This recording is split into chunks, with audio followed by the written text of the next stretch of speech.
This episode is brought to you by Shared Interest. Shared Interest's mission is to provide finance that transforms lives, providing a hand up, not a handout, to some of the most disadvantaged communities across the globe. By investing with Shared Interest, you can help farmers and artisans around the world earn fair incomes and trade their way out of poverty to build a fairer, more sustainable future. Shared Interest, where your money makes a world of difference. Visit the link in our show notes to learn more.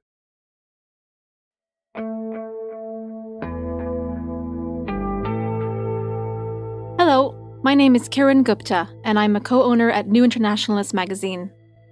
I'm pleased to present the magazine's long read through this podcast. This piece is featured in the January-February 2026 edition on the new nuclear arms race. You can explore the issue and subscribe for full access via the links in the show notes.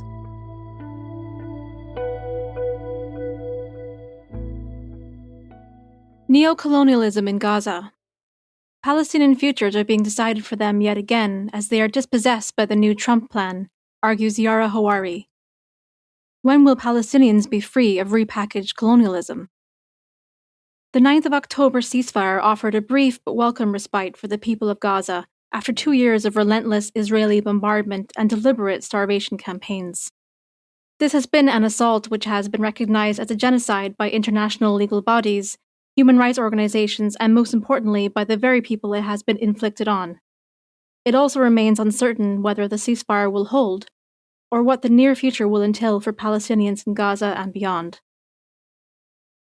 The Israeli regime has, at the time of writing, already violated the ceasefire at least 282 times, killing at least 242 Palestinians in the process.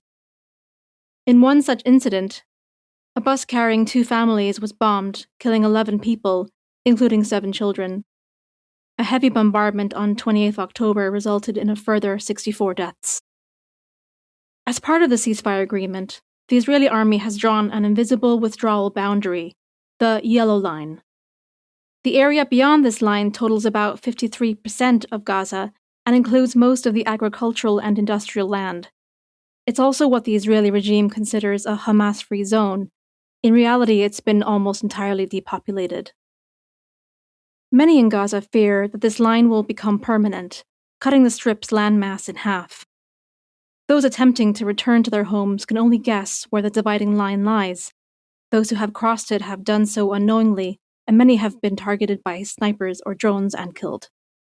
The situation is chillingly reminiscent of the months following the 1948 Nakba, when Palestinians who had fled to Lebanon tried to return home and were shot in the process.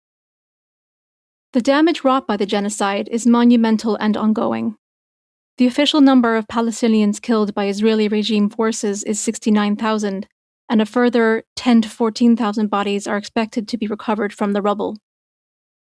Yet a more accurate number of those killed in the genocide will be much higher. According to an article in the Lancet Medical Journal, in typical conflicts, a conservative estimate is 4 indirect deaths per 1 direct death. This means that the actual death toll in Gaza could be well over 300,000. Beyond the staggering loss of life, the physical and social fabric of Gaza has been shattered, and the strip's essential infrastructure, water, electricity, and sanitation, systematically dismantled. Gaza's health system has been utterly decimated. Every hospital has been bombed. Hundreds of medical workers have been deliberately killed or abducted, and life-saving aid continues to be blocked. The result is thousands of preventable deaths and the resurgence of preventable diseases such as meningitis, respiratory illnesses, and diarrhea. Meanwhile, most of Gaza's population now lives in makeshift shelters or amid the ruins of bombed buildings, some quite literally on top of the rubble of their destroyed homes. That rubble is estimated to weigh 50 million tons.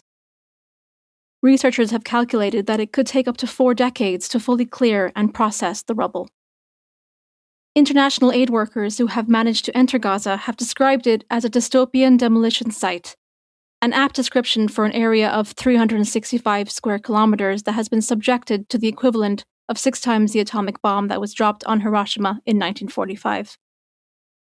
As winter approaches, the conditions of Palestinians in Gaza will only worsen. At the start of this year, children died from hypothermia because of the freezing conditions, and horrifically, repeats of this are likely. Meanwhile, the trickle of aid entering the Strip now will not be anywhere near sufficient to deal with the humanitarian catastrophe this genocide has unleashed. It is estimated that at least $50 million worth of aid is being held up at crossings and prevented from entering Gaza by the Israeli regime. Aid that includes vital supplies for the winter, including tents and tarpaulins, blankets and mattresses.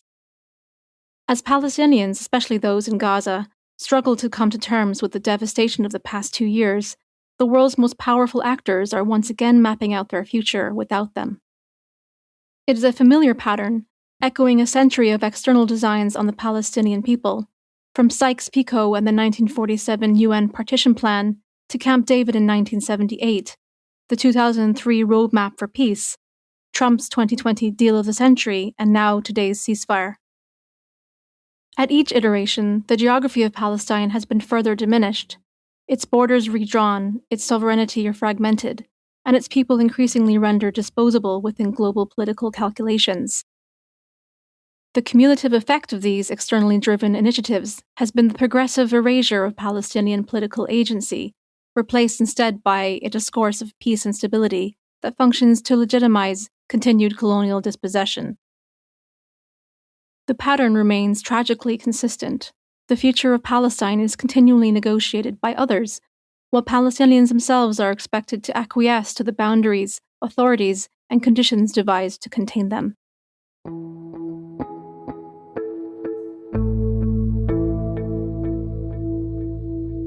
Plans for control. This latest ceasefire is consistent with this playbook of colonial dispossession and containment. It forms part of the first phase of US President Trump's so-called 20-point peace plan, a plan which reads less like serious diplomacy and more like a set of bullet points from an undergraduate politics student.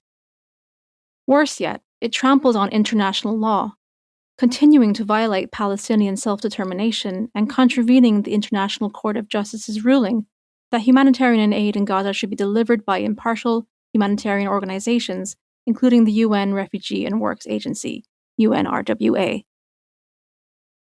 It presents yet another form of forceful colonial control over Gaza, yet it continues to be engaged with by third states as a serious framework for negotiation, illustrating both the diplomatic vacuum it attempts to fill and a distinct intensification of diplomatic deference to the Trump administration. Trump's plan starts by declaring that Gaza will become a de-radicalized, terror-free zone and calls for a cessation of military operations. It also details a hostage exchange which has now taken place, albeit with some delays as Hamas had some difficulty in recovering from the rubble the bodies of Israelis most likely killed in Israeli airstrikes. The plan also calls for Hamas to lay down their weapons in return for amnesty. It then proposes a new governance framework for Gaza, placing Donald Trump himself as chair of a supervisory body, alongside a group of international figures that reportedly includes former British Prime Minister Tony Blair, who took the UK into the Iraq War that led to hundreds of thousands of Iraqi deaths.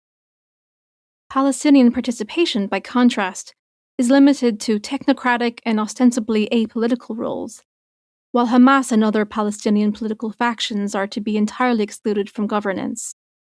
An International Stabilization Force, ISF, will be established to train a new vetted Palestinian police force and secure the borders. As the ISF establishes itself, Israeli regime forces are supposed to withdraw. The plan concludes with vague references to future international investment and reconstruction initiatives. Since its publication, the plan has been hailed by many leaders around the world as a great diplomatic achievement. On 13th October, heads of state gathered in Sharm el-Sheikh to launch the plan, an event billed as a chance to expand and refine its proposals. In the end, the summit offered little substance beyond spectacle, a stage for world leaders to pay homage to President Trump. One by one, they endured Trump's scolding and self-congratulation, a ritual humiliation masquerading as diplomacy.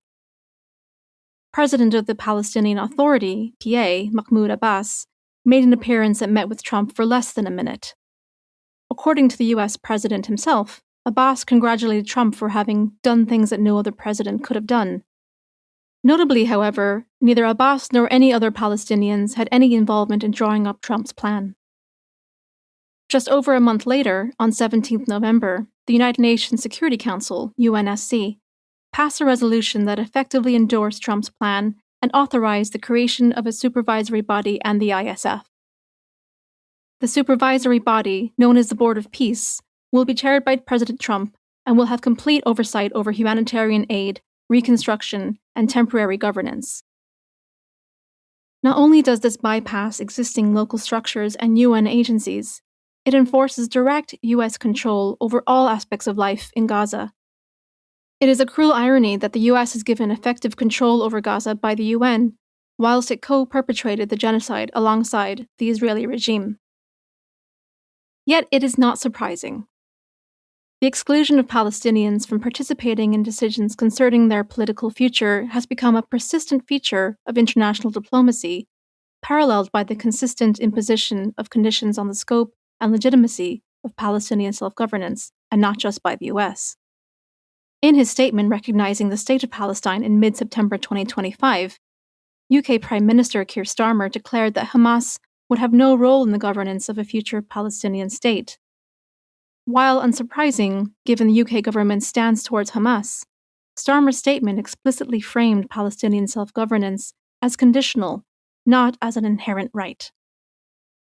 Similarly, when Norway, a country often regarded as one of Europe's strongest critics of Israel, recognized the State of Palestine last year, its foreign minister followed with the conditional caveat. The goal is to achieve a Palestinian state that is politically cohesive, and that derives from the Palestinian Authority. Yet the PA is an unelected body dominated by Fatah, the ruling political faction. Its lack of popular legitimacy, coupled with its growing perception among Palestinians as a subcontractor for the occupation, appears to be of little concern. The PA is also heavily reliant on EU funding, making it in many ways beholden to European states.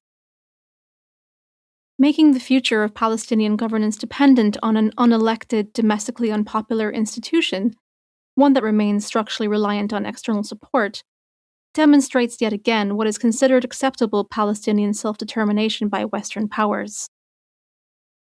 Indeed, the international demands for PA reform, which is also baked into the language of the UNSC resolution, are not about reforming or democratizing this decrepit institution for the benefit of the Palestinian people. Rather, the vaguely worded demand is about strengthening the PA security apparatus and authoritarian hold over its own people.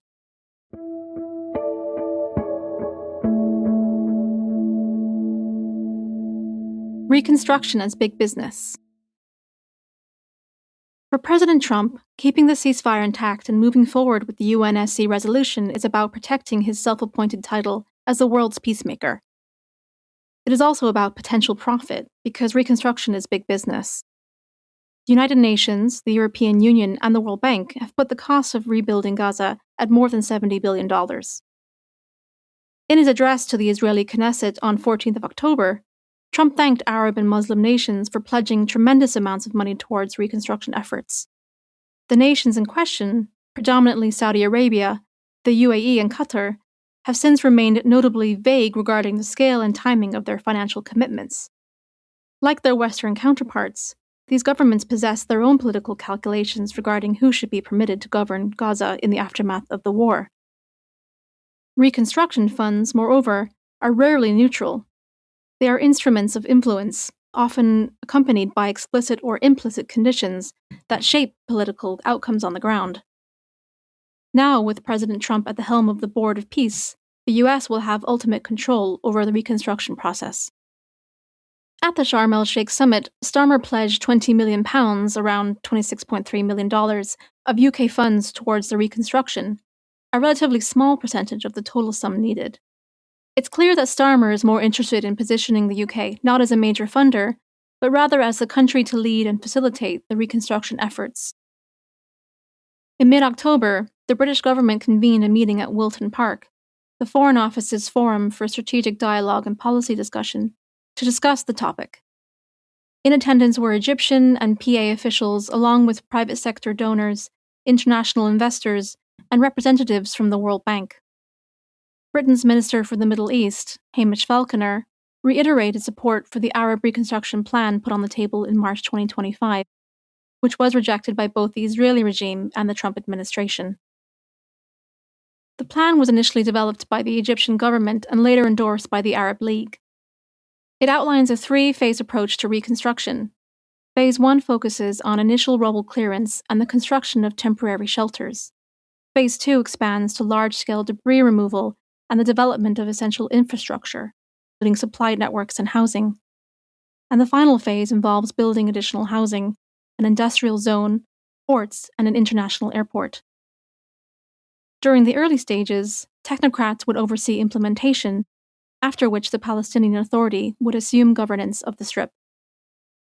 The plan also calls for an international force that would be responsible for security, something which the Trump plan later adopted and has now been endorsed by the UNSC resolution.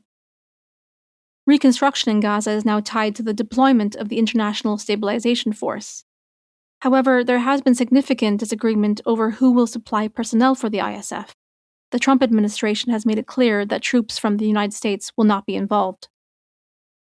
U.S. Central Command, CENTCOM, documents seen by The Guardian indicate that the US had hoped European countries, including Germany and the UK, would contribute soldiers. It now appears more likely that countries from the region will supply the personnel for the force. Various reports indicate that Egypt would take the lead, with possible support from Turkey, Indonesia, and Qatar. The job of disarming Hamas, something which the Israeli regime could not do, and something which the ISF is mandated to do, is not an appealing responsibility. Yet the possibility of exerting more influence in the region is, and ultimately that will be the big draw. For the Egyptian government, Gaza, even before the genocide, has long been viewed as a persistent security concern. Greater involvement in the Strip's post-genocide security arrangements could offer Cairo the influence and oversight it has long sought to safeguard its interests. But the Egyptian government is not only concerned about security, it is also interested in the lucrative opportunities that will inevitably come out of reconstruction efforts. Ibrahim el-Arghani, one of Egypt's most influential businessmen, and at least until recently head of the paramilitary organization, the Union of Sinai Tribes, is poised to play a role in reconstruction. During the genocide, el-Arghani's tourism consultancy company, Hala, is thought to have made millions by charging desperate Palestinians thousands of dollars each for facilitating Egyptian government permits for the Rafah border crossing. El-Arghani's dominance in the Sinai Peninsula, and therefore his proximity to Gaza, combined with his close ties to the Sisi regime, has positioned him as a front-runner for the highly lucrative rubble clearance contracts. Through the weaponization of aid and planning, these reconstruction discussions are attempts to manage Palestinian existence on ever-shrinking land, while simultaneously denying a self-determined future. But these plans also deliberately evade questions of justice and accountability. Today, Gaza is a crime scene. The bodies of thousands of slain Palestinians are yet to be recovered, and atrocities need to be investigated and recorded. Any plan that does not take that into account is attempting to cover up the crimes of the Israeli regime. Reconstruction without recognition of genocide is not recovery, it is concealment. It evades justice, sanitizes atrocity, and transforms a site of mass killing into a stage for profit and continued oppression. Meanwhile, the Israeli regime is in no hurry for reconstruction efforts to start in earnest, and as Israeli regime forces control all entry points, including the Rafah crossing with Egypt, little can actually happen without their cooperation. A telling statement on what will happen next in Gaza has come from the US Deputy President J.D. Vance, who said that reconstruction would begin in the areas where Hamas is not operating, in other words, beyond the Yellow Line and under Israeli army control. It's a plan that will fragment Gaza into pockets where reconstruction is allowed to take place and others where it is not. In the former, Israeli regime-backed local militias will likely run the show, militias of favored Palestinian collaborators that throughout the genocide were supplied with Israeli weapons to disrupt law and order and try and dislodge Hamas. By and large, they failed, but they will no doubt be instrumentalized again by the incoming ISF. Meanwhile, Palestinians in Gaza will continue to be displaced and forced into areas of Israel and the US's choosing.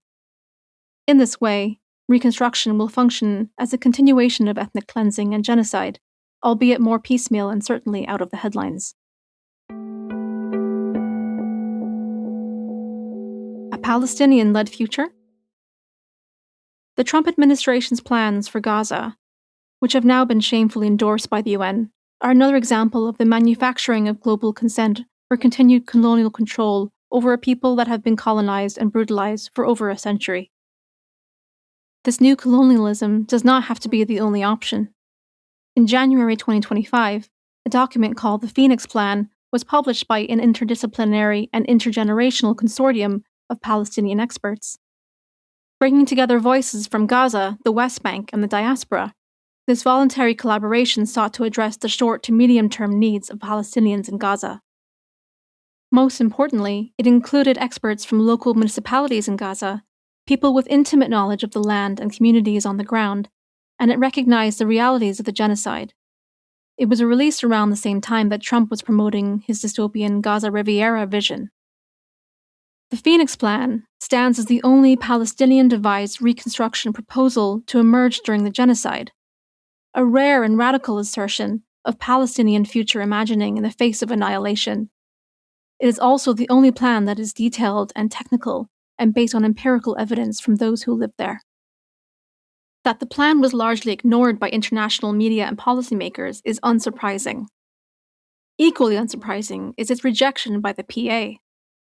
The plan does not articulate any role for the PA in Gaza. Instead, it emphasizes locally led reconstruction efforts, particularly through the Gaza municipalities.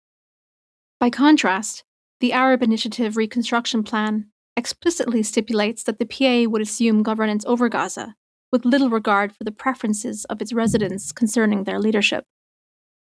In addition to demonstrating what a Palestinian-led reconstruction process could look like, the Phoenix Plan also demonstrates what it looks like when Palestinians plan not for but in spite of the future. Indeed, the Israeli regime depends on Palestinians being trapped in a cycle of survival, rebuilding only to be destroyed again. It is a tactic of domination, to rob a people not just of their land and lives, but of their ability to carve out a future. What has been made abundantly clear is that the current international rules-based order is a partner in this, as evidenced by the endorsement of Trump's plan. It repackages colonialism, it doesn't dismantle it, and in doing so it also keeps Palestinians in this cycle. Yet Palestinians are also demonstrating a plan for the future by enacting it in the present. In the ruins of bombed-out neighborhoods, people in Gaza are planting gardens, holding university graduations in tents, and getting married. This is not romanticism. It is evidence that even amid genocide, Palestinians are asserting life and continuity. They refused annihilation.